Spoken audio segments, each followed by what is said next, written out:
నమస్తే.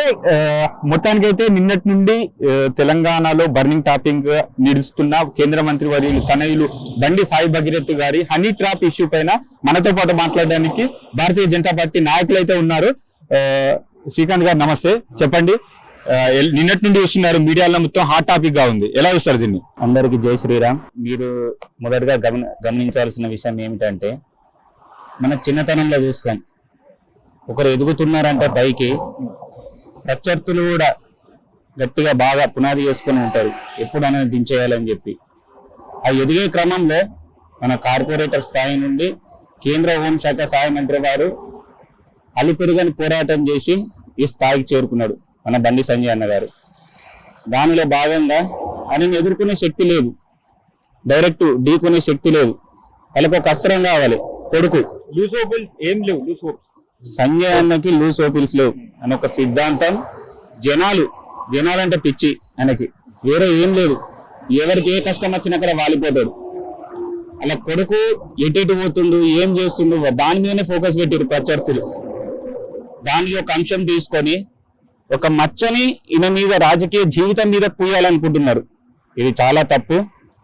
ఇది అందరికీ తెలిసిన విషయమే.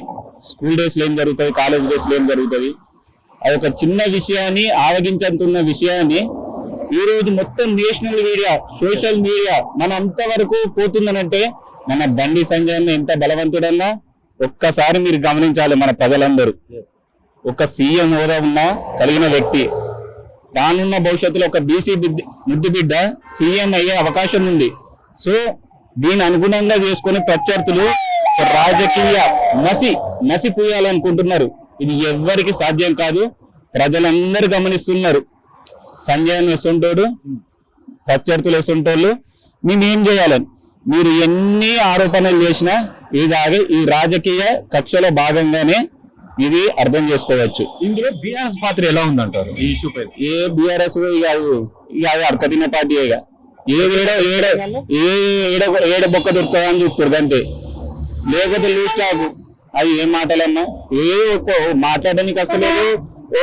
పరిపాలనకి అంతకుముందు ఏం చేశారు అన్ని తెలుసు. దాని గురించి మనం మాట్లాడుకోవడం వేస్ట్. బీఆర్ఎస్ గురించి అయితే నాకు తెలిసి అది వేస్ట్.